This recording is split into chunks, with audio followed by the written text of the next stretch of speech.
Hey, welcome to BACKtalk, the award-winning podcast from Successful Black Parenting Magazine, where we go beyond headlines and dig into conversations that actually shape our families, our culture, and our future. When you speak negatively about your child's other parent, your child does not just hear criticism, they internalize it because that parent is part of who they are. When you tear down your co parent, you are speaking to half of your child.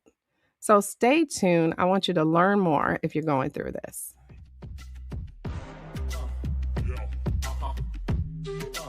This is BACKtalk by Successful Black Parenting Magazine, the most listened to podcast for parents by parents.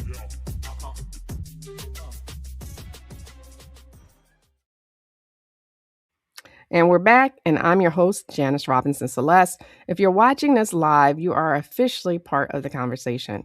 This show is powered by our growing community of Black parents, educators, caregivers, and advocates. And now we've taken that community to the next level with the Black Parenting Academy, a private space where you can connect, get answers, access resources that you won't find anywhere else. And I'll drop that link in the show later, so stay tuned and hang in there with us. And because we are live, yes, you can jump into the comments right now with your thoughts or questions. I'll be checking them throughout the episode. Bring your voice into this discussion. So settle in, share the stream if you believe conversations like this matter, and let's get into it. Because on this episode of BACKtalk, I'm speaking with Darlene Taylor, who is a clinical social worker and a healthy co-parenting educator. So welcome to the show, Darlene. So happy to have you here. Thank you. Thanks for having me. I'm going to let you introduce yourself because you've done so much and share the work that you do with families and co-parents. My name is Darlene Taylor. I am a former clinical social worker. Now I focus on life coaching and co-parenting coaching. I work with parents who are divorced and or never married, who just really want to put their children first when it comes to parenting, keep them as the center of the relationship, and really do so in a healthy way, in a way that ensures their own peace and the health of their children. My background, like I said, was in clinical social work. So I've worked as a therapist and also have a background in personal training and nutrition coaching as well. So I've taught a little bit and I've done a lot of things, but most of my work has revolved around working with families. In 2022, I wrote a co-parenting book called It's Not About Us. And that was really, it's a memoir, but it's also a self-help book. It's about my journey to developing a healthy co-parenting relationship with my ex. And I felt like in reflecting on that, I had some nuggets of wisdom that I could pass on that I think would be really helpful for people. And so the book is sort of the center of my co-parenting and lays out the way I approach it in a way that I think that is really applicable for families, hopefully. So. Okay. What is your story with co-parenting? I was married, and then we divorced when my daughter was 2. And it was rocky, really rocky at the very beginning. It was rough. And I knew going into it that I wanted ultimately to be in a really good space and be able to be more than cordial, really, to be able to still be partners in the way that we raised our daughter. And I did not think that was going to happen at first. It was really tough. But I will say that from the very beginning, we tried to keep her at the center. There wasn't a whole lot of friction that she saw. I mean, she was young too, but there wasn't a whole lot of friction that she saw, but it was more, every time we got on the phone, every time I saw his name on my phone, there was a pit in my stomach. And there was just, constant arguments and constant back and forth. And that was really trying. And so it took probably, I would say, 6 or 7 years of being, icy, kind of cordial at the beginning. And then, gradually became a little bit more friendly. I think time helped that.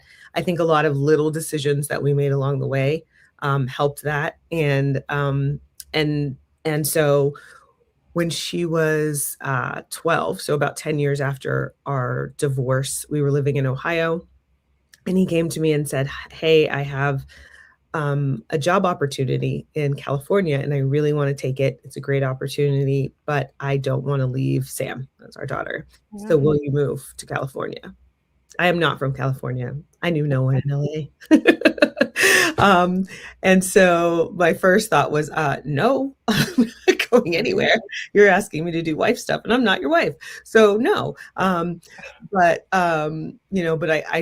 I kind of slowed down a little bit and thought about the situation, realizing that she was 12. She was finishing up sixth grade, going to be starting seventh grade, understanding the point of life that she was at and how crucial it was for her to have both of us really all the time in her lives, but particularly as she's going into her teen years. And and so that's why the book is called It's Not About Us, because ultimately that's why I made the decision to move, because it's not about us, it's about her.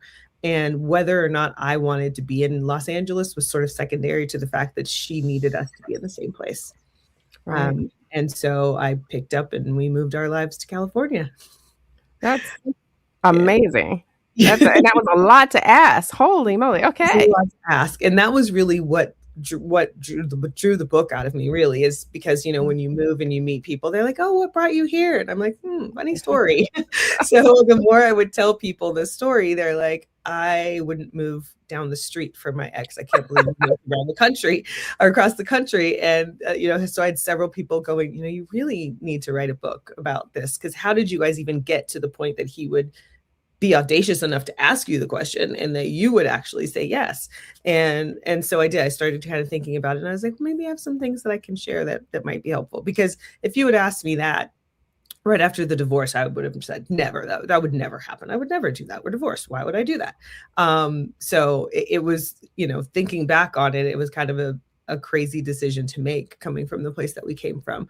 But it was definitely the best decision. We have a healthy, well-adjusted 19-year-old who just finished her first semester of college, and we're still good friends. I won't say good friends. We're still friends. I'm actually really good friends with his new partner, which is great. She's been part of the co-parenting team through our daughter's childhood, because they've been together for a long time.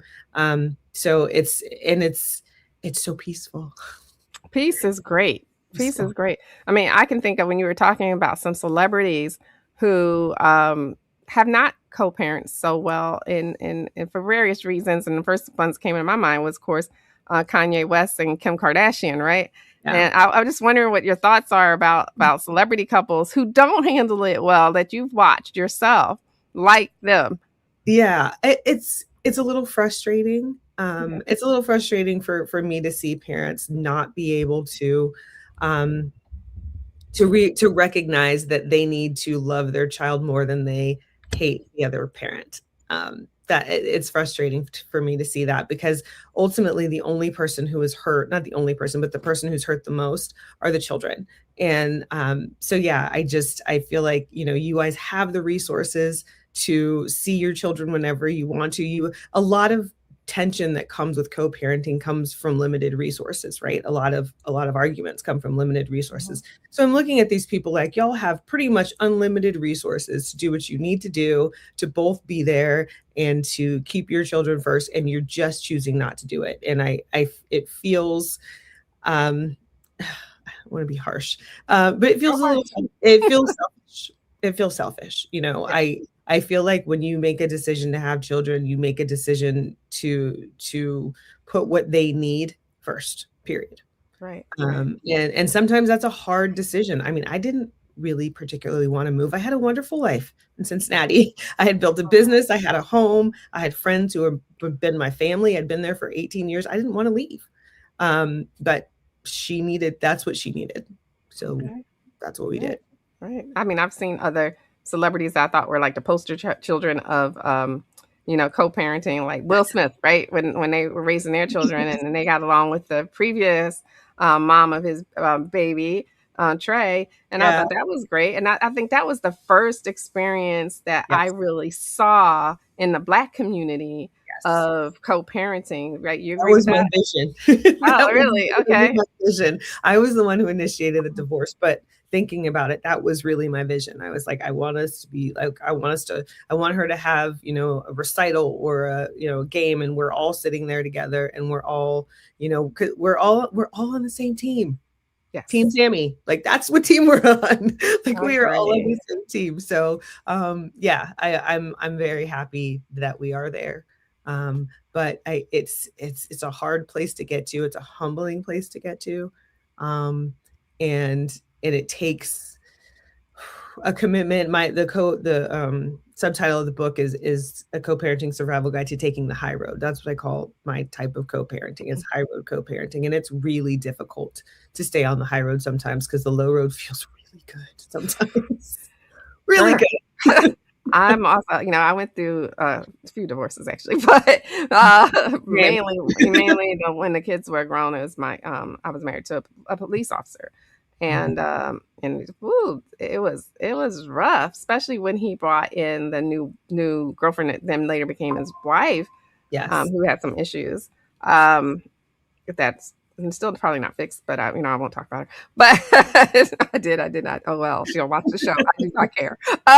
Anyway, but that was difficult Yeah. because when it's hard, um, and you feel like you're not getting that cooperation on the other side, or the Yes. cooperation might be there might be ulterior motives when they Mhm. do cooperate.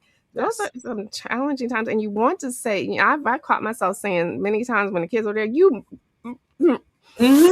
I have to roll through my tongue sometimes in order to shut up, but Mhm.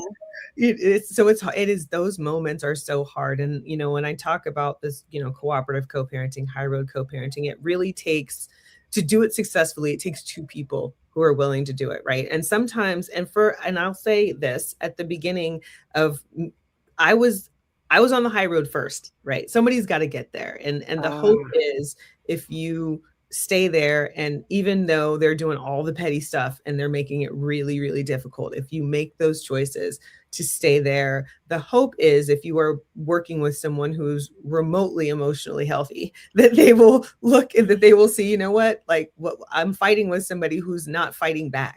Right. So what am right. I doing? I'm wasting a whole lot of energy when up here is just way easier for everyone. But it's hard because usually somebody does have to make that decision first, and has to just say, no, this is what I'm doing. I'm not engaging in that. I'm going to continue to respect you as my co-parent, respect you as their other parent. I'm not going to take the bait every time you poke the bear because you know exactly what to do. I'm not doing it. Yep. And that's tough. It surely is. And when you said that it takes one person has to take the high road. And I just want to comment on that because it also reminds me of Michelle Obama when she said, when they go low, we go high. How, Yes. however, I do, and I believe that in most cases for sure, especially when it comes to children. Right. Absolutely. And what I want to tell the audience, if you hear that and you're having a hard time with it, I have adult children now, and I can tell you right now, they remember. I have my grandchildren here. If you can hear them in the background, they're having a fight or something. I don't know what's going on. Their mama's down there, but they remember when they get older. They Absolutely. remember who took the high road. They Abs- remember what you did to their other parent. They don't Absolutely. forget. It depends on how old they are, I guess, especially because I had like 10, 8, and 6. And Okay. so the 10-year-old will tell the others, no, that's not what happened. I was there. I will Right. tell you, as I don't even have to open my mouth now, like, because she's an adult and she will tell Yeah. them exactly what happened. Yeah. So keep that in mind. They don't forget. They watch, they Mhm. know And things. So I had a philosophy really early on, that I believe that the only person in the world that I owe an explanation to is my daughter, right? I yes. I feel like at any point in her life, if she wants to say, "Hey, mom, why did this go down this way? What happened?" I owe her an explanation. I do. That's the way I feel. So in really sitting with that, I decided that I wanted to be able to feel good about my answers that I was going to have to give her someday. And I didn't Well, want to do anything that I was going to be ashamed of. And that's I'm the not way. saying that I did it perfectly by any stretch, Right. but I can say that I did not do anything that I was ashamed of. That's the biggest goal, and in the end, it will be in your favor. I guarantee you. I've lived it. For sure. I had some of the worst incidents happen to me Mhm. during that divorce process. We're cordial now because Mhm. we have grandchildren together, right? So we Right. had to come together, and that's the thing. When you divorce, it's not over. It's never over. You got the weddings when they get older. You have the bridal showers, the Life. baby You have to showers, birthdays, holidays with the grandkids. It's not And how over. unfair is it for your children? Like I talk to people about this, it's not over when they're 18. It's not over when they graduate. Because Mm-mm. again, like you said, you have all of these events coming, you have life happening, right? So, and how unfair is it for you to have your child on the happiest day of their life be trying to figure out, how do I keep my mom away from my dad so they don't ruin my wedding? Like, that's so unfair. Absolutely, absolutely. Grow up. Like, I literally sometimes tell people, like, grow up. You're the Right. parent. Yeah, Grow up. Like, this I is it, agree. it's that to me is heartbreaking, that Yeah, that's how they have to live their adulthood, trying to parent these grown adults who can't do it themselves. yes, And I'm not absolutely. saying everybody's going to end up best friends. It's not necessary. If you can get there, it's great. It's great. But I mean, but just being able to be cordial, to work together, and to be respectful. Like, that's the bottom line, just to be respectful. And Right. if you can do that minimally, it will make a huge difference. I agree. I agree. What is the biggest misconception that parents have about healthy co-parenting after divorce? Um, Hold on. Go ahead. I would say, like, that if it's gonna that there's one person that's gonna have to be giving more, or that's gonna have to be the doormat, and it's all gonna be one way. I think sometimes when I talk about healthy co-parenting, they're like, but I believe this and I believe that. And when to build a healthy co-parenting relationship, there's going to have to be some cooperation. There's going to have to be some compromise, right? Compromise means you don't always get 100% of what you want, and neither does the other person. So you're both going to have to be willing to give some. And I think people believe that, if it's healthy co-parenting, then it's really one co-parent driving the bus, and the other parent just going, yeah, okay, whatever. And that's not co-parenting. So yeah, I think I would say that would be the biggest myth. Oh, I think you're muted still. I always do this. I cannot unmute myself for some reason. I don't know what that is about on a Zoom, no matter what. But let's go to the next question. How does ongoing conflict between co-parents actually show up emotionally in children? Um, for boys, there's a lot of anger, Anger. a lot of Okay. anger. For girls, it shows up as anxiety. Wow, it's different. It's a little bit different. And I think there's a lot to that. Just in our, societal, anger for boys and men is a much more, you know, is a much easier emotion to access, because that's, people understand that from boys and men. Not that that's healthy at all, but I think that's why maybe it goes a little bit more that way, because we don't often socialize boys to really talk about what else they're feeling other than, mad, sad, glad. Like, that's about it.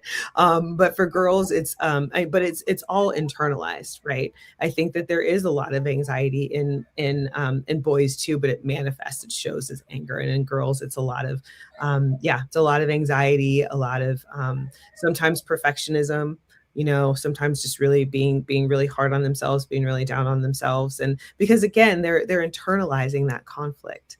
And so they're feeling like, if my parent hates my dad and I'm half of my dad, then that means they kind of hate half of me. And that's a lot to digest. And when, a young developing mind can't rationalize out of that space. And so it's all internalized.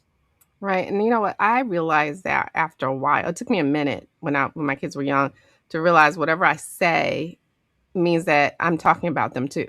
If Mhm. I say something as dad, I'm talking about them too. Yep. And once I wrapped my head around that, I Yeah. stopped doing it. That's when I stopped doing it. And I think that's what helped me the most was to Mhm. realize these kids you love are half of him. So if Yep. I'm saying that, just what you said, then I'm talking about half of them. And I can't do that because that will hurt them growing up. And that's not my goal. I want to make sure they're healthy as possible. Yep. So that was important to me. How does ongoing conflict between co-parents actually? Oh, I'm sorry, I already asked you that question. I'm sorry about that. That's the next question I want to ask you is how can parents set firm boundaries with an ex without creating more drama? I want to know. Firm There's drama, right?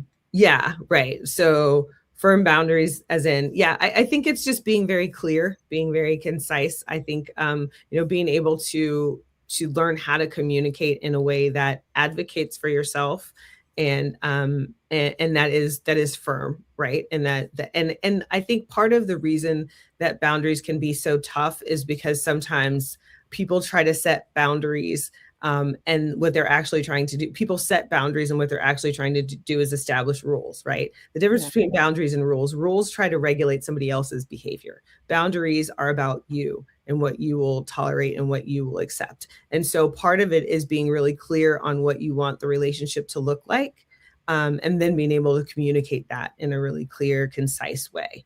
And I think showing the respect that, kind of modeling, right? Giving them the respect that you want back, even if you're not getting it back at first.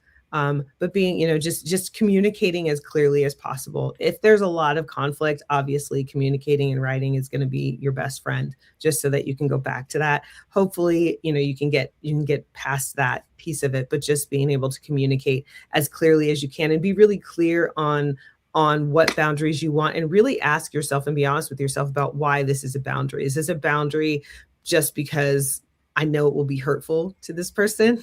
Right? I Oh, know it wow. will get under their skin. Is that why I'm making this boundary? Is, going back to, is what I'm doing centered on what is healthy for our children?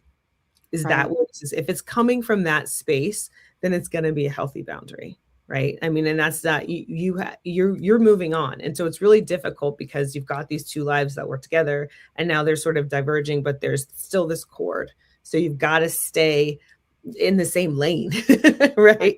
At least with this person, and it's difficult to do, and it will take some time, and there will be some bumps. It's not going to be pretty at the beginning most of the time, right? You're going to have to figure out what that looks like. And it took us a little bit to figure out what that looks like too. I talk a lot about 4 pillars of co-parenting, and one of them is flexibility. And at the beginning of our co-parenting journey, I was like, no, I need to be flexible, I ended up being a doormat for a little while because I was the only one being flexible, and I wasn't like demanding or advocating for my share of that flexibility, right? If I'm the only one being flexible, then I'm being a doormat. Right? Right. So it's about, being able to know when to advocate for yourself and to know when to advocate for your needs, because those are important too. I'm not saying put your child's needs first and put yours nowhere on the board. Yours are still there, and they're still important, but keeping their needs first.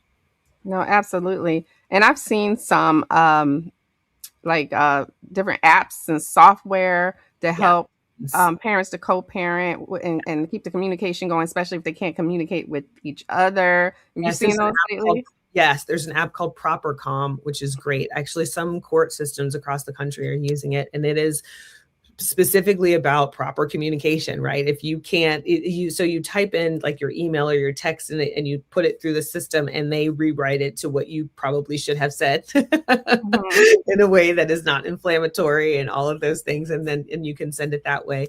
There's my family wizard is a big one that a lot of people use, and it's great. I think it's Shut got the door. Sorry. calendars in there and different things that you can, like mutual calendars, different ways that you can keep up with expenses and things like that. I mean, when we separated, it was 2008, so none of this stuff was even out. But there's a lot of information and a lot of tools out there to make co-parenting a lot easier now. Okay. Well, what are some practical communication rules co-parents should follow to keep the conversation productive? Like, what's the number one rule? BIFF communication. What? Brief, BIFF. Biff. It's called BIFF. Brief, informative, friendly, and firm. Biff. Okay. Beef. And Yep, and just that is plain. just, yeah, keep it brief, no flowery language, informative, focus on what it is that you're doing, what it is that you want, what business, focus on the business, friendly and firm, right? Like, and so I think if you can filter your things through that, that's going to be, that's going to be your best bet. Okay. Y'all keep that up. I understand that. I like that. I like the abbreviation makes it easy to remember. Yeah, I can't remember. It's from I can't remember who, I should know that. I can't remember who's first sort of introduced that communication style, but it works for all kinds of communications. It works at work, works at home. Yeah, but it's really great in this situation. But what if you really, really, really, we talked about this a little bit, but you really, really, really don't like your co-parent or that. What happens? What do you do? My sister is in that situation. She's co-parenting with someone who is not emotionally healthy at all. It is a terrible relationship. He's dragged her back to court several different times, and it's really tough. And I admire her so much because talk about high road co-parenting, but I actually co-parented with someone who was not a great partner, but he's a really good co-parent, right? We got on the same page of keeping our kid in the middle and on the focus of our co-parenting really quickly.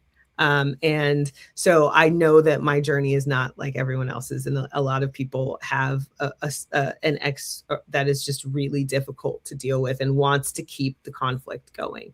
And I admire my sister so much because she continues to stay on the high road. She continues to not take the bait. She continues to make sure that, when her son was little, that he went over to dad's house on Father's Day with a card and a gift. And, she just doesn't go low. And sometimes, and I'm like, I'm proud of you because I can't even see that man and I can't even be in the same room with him, and I didn't divorce him.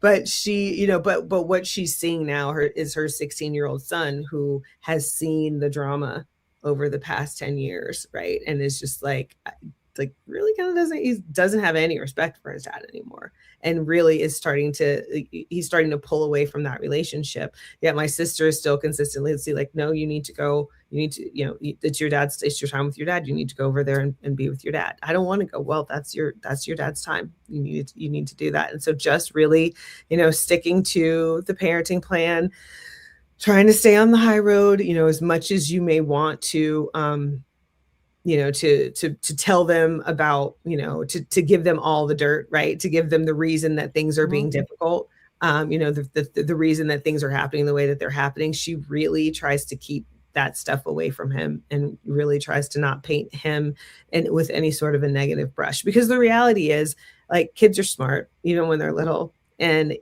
as you said, as they're growing up, they know, they understand what's happening.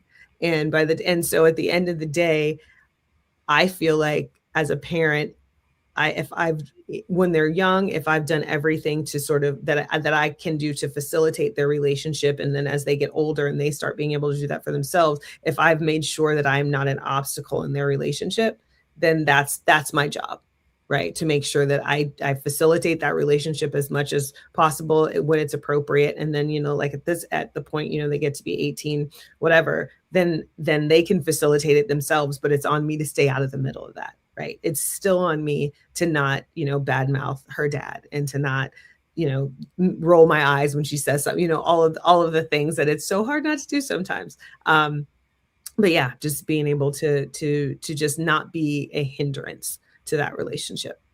No, absolutely. And it's difficult because you can see when the other parent's hurting the child, and it's the parent, your mom, especially moms, and or Mhm. dad, and it depends on who's the custodial parent. But you Yeah, don't, you do everything you can to protect that child, protect right? them. And, Yeah, and then when you see the other parents hurting, it's hard to stay in that on that high road. it is.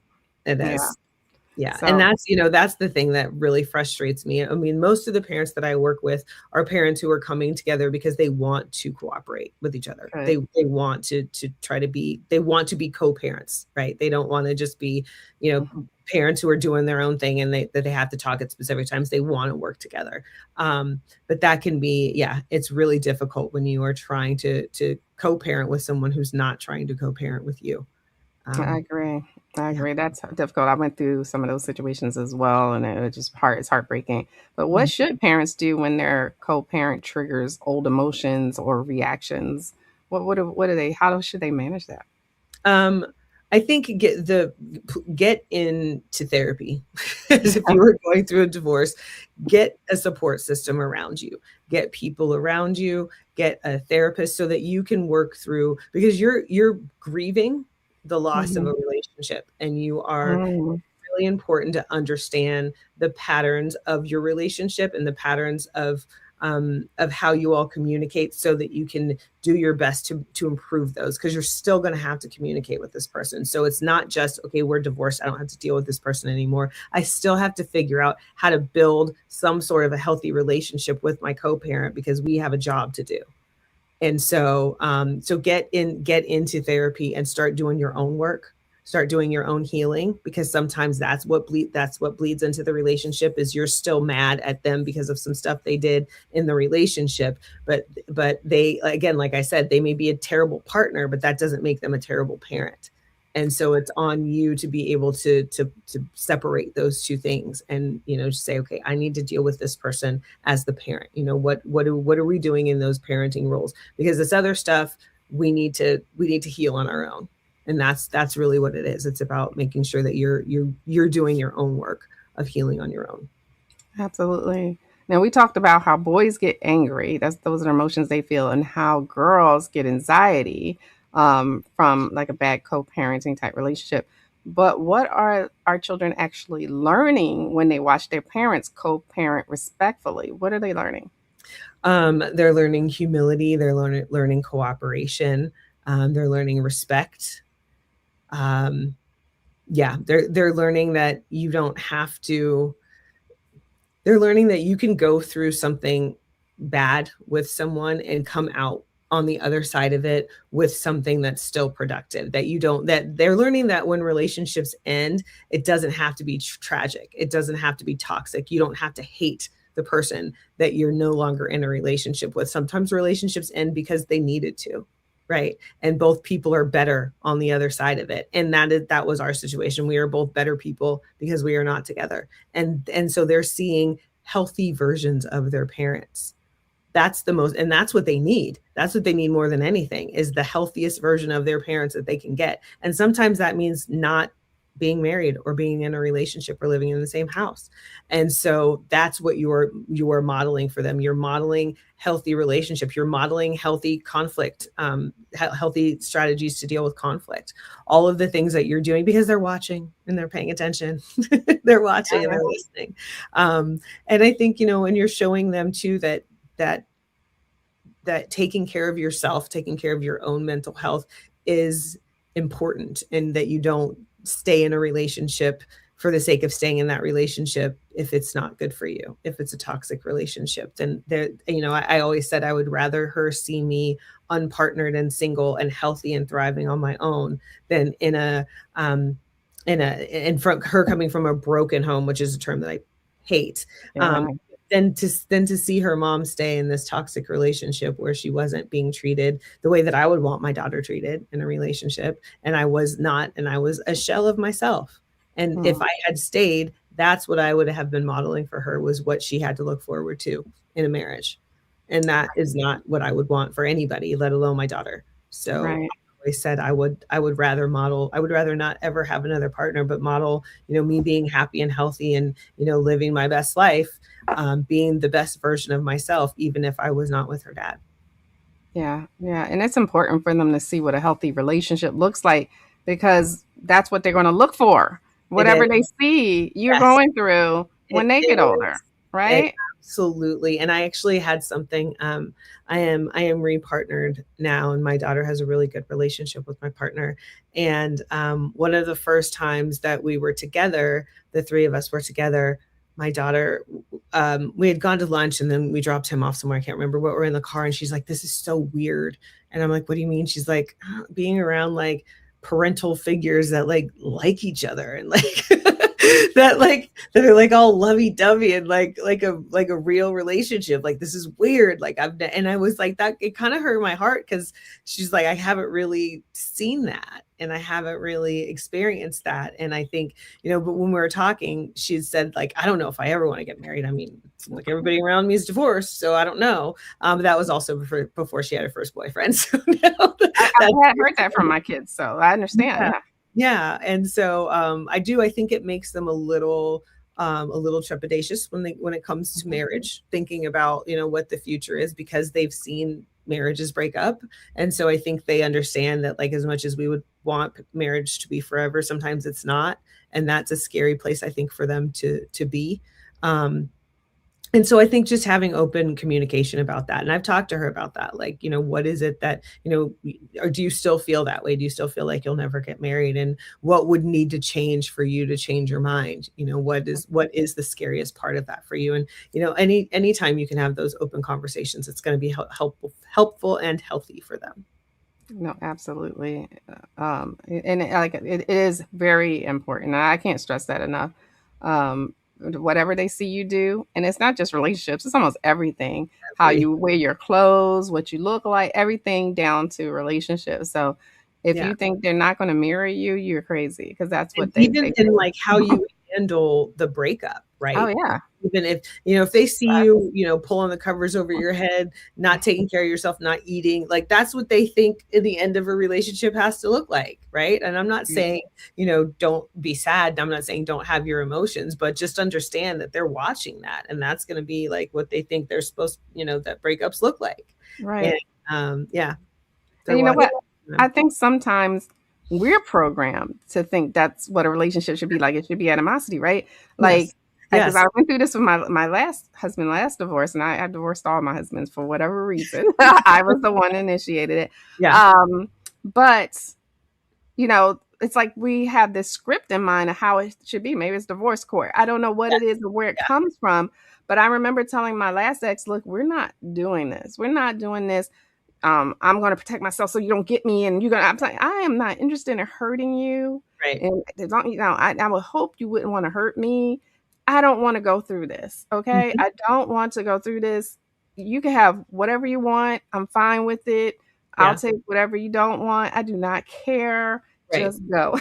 Let's just go. Right. But that's part of why I shared my story, is because the reason I think that we have that narrative is because that's what we hear about, right? We hear about the bad stuff. We hear about the toxicity. We hear about parental alienation. No one talks about the parents who are like, you know what? This didn't work, but we've got these great kids. Let's figure out how to work together. We don't talk about that. And so that's part of the reason I wanted to share my story, to give people hope that there is another way to do this. You don't have to hate each other through this whole process. It doesn't have to be this thing that just rips you apart, while you're going through it, and leaves all of you just in a wreckage on the other side of it. Like, you can come out of this and come out on the other side healthy and healthier and probably happier. Like, it's a possibility. It can be done. We just don't hear about it and we don't see it. And that was why, I didn't talk. Like I said, we struggled a lot, and there was a lot that we didn't do right at the very beginning, things that I maybe would do differently. But I didn't write about any of that in the book, because everybody knows those stories. Everybody knows how to do it badly. We see it every day. Exactly. So I wanted to give people the things that we did right. And if you can just stack those, I think you're going to get to where you want to go. Okay. And what is the one co-parenting mistake that you see parents make that can cause long-term harm? What do they need to stop doing right now? It's what you said at the top of the show, talking badly about the other parent. That damage, I don't know if I'm going to say it. It's irreparable, that you're doing irreparable harm to your children, because they are internalizing all of that. And so I know that it is hard. I know that it's difficult, and I know that it won't be 100%, even if you've already been doing it. If you can stop doing it from today on, that is going to give your children a big gift. But that's the biggest thing that I think people are doing wrong, is not being able to just, that's what your friends are for. That's what your family's for, right? Is to go ahead and get all of that out before it's in front of your children. The other piece too that I'm going to add, and I know that we can't control anybody else's behavior, but we can set boundaries around what we allow our children to be around. And so it's not even about you not saying anything negative about them. Yes. It's allowing anybody else in your world to talk negatively about them. So important. And so again, like, people are going to say whatever they're going to say, but you can keep your children, protected from those people, because that's just as important. So that's, if you can only do one thing, if you can only manage to do one thing, make it that. Absolutely. That's great to mention about other people, because I didn't even think about that right now, but you're right. So if you're not talking poorly about the other parent, but the grandmom or auntie is, and right in front of the kids, that's just as damaging, right? Yeah. That's horrible. That's something that you can stop. And so, and it was as simple as, I'm like, I'm not speaking negatively about her dad, and no one around me will be. If you can't stick to that, then you can't be around her. Sorry. That's just the way it goes. And, and that's sometimes a hard boundary to put up with people. But, I think it's one of the best things that you can do. Oh, absolutely. Let's talk about healing a little more. You mentioned going to therapy, but how can parents still work on their own healing while still showing up consistently for their kids, especially when like the other parent doesn't want to go to therapy and needs it? We run into that often, especially in our community. Right. Yeah. And I think it's important to know that what children need to be okay through a divorce is one healthy parent. Be great Okay. for them to have both, that's ideal. But if you can only do one thing, if the other person is not going to do what they need to do, then you need to be that one healthy parent, which means you need to be that pillar of consistency, right? You need to be healthy on your own. And so I really think having your support system is huge, having friends and family around to support you, whether it be with childcare, whether it be with just, going out and doing something fun for yourself with your friends when it's not your parenting time, right? Building a happy, healthy, full life around you that is not only focused on parenting. Part of what I talk about in the book is about building my own life and letting my daughter see that I had a life, that I was more than mom, right? That I'm Darlene, and Darlene likes all of these things that have nothing to do with being Sam's mom. And so I think that's a piece of healing too, because a lot of times I think we lose pieces of ourselves in relationships and then through a divorce. And I hear people say, I want to get back to this and that. There's no going back. That version of you is gone, because every single thing that we go through in our lives, we carry with us. So you can't go back. So what you're doing now is building this version of you with everything that you've experienced and everything that you've learned and all of your new hopes and all of your new dreams. That's what you're carrying forward. So focus on that, focusing forward, and not like, oh, I was this and I was that. And I really missed it. You can miss that person, but bring those pieces with you and leave the other stuff back there. Because there was some other stuff that wasn't working for you, because that's why stuff happened the way it happened back there. Right. So it's like looking at that, like, what can I learn? Right. Life gives us blessings or lessons. That's it. Those are the only two things we get. Blessings or lessons. I love that. We need to put that on a t-shirt, Darlene. That's all we get. So, if this isn't feeling like a blessing, then I'm supposed to be learning something. What am I? I almost feel like the bigger the thing is that feels so tough, the bigger and more important the lessons are. And so it's like, really focus on what can I extract from this relationship, how it, really dissecting it. What happened? Why are we where we are right now? What was my piece in it? Because everybody has a piece in it, right? So what was my part in this? How can I be better? How can I not make the same mistakes? Because I'm going to make some different ones later, but how can I not make these again? Right? Yes, absolutely. It's a lot of self-reflection. It's a lot of willingness to kind of look at yourself and say, yeah, I was a good partner in a lot of ways, and I could have been better in some of these ways. And I'm going to, the next time, if I choose to be in another relationship, I'm going to take those lessons with me. Right. Well, tell us about your book. Can you show everybody your book? Yeah, it's called It's Not About Us, a Co-Parenting Survival Guide to Taking the High Road. Available on Amazon, Barnes & Noble. There's also a guided journal that goes with it, which I love. As a therapist, that was one of the things that I always recommended to my clients, was to journal. And so many times people are like, I can't journal, I don't know what to write. And so when I wrote the book, I said, I really want people to be able to chew on the things that they've learned and figure out, how can I apply this? And so we created a guided journal to go with the book to help you implement those 4 pillars of co-parenting. Each chapter of the book is a story of something that happened early in our co-parenting journey, and then the lesson that I took from that. And so they're what I call hard-won wisdoms. And so there's about 15 of those throughout the book. And those are the real nuggets that I want people to take away. The beautiful thing about this book is the foreword was written by my ex-husband and the afterword was written by our daughter.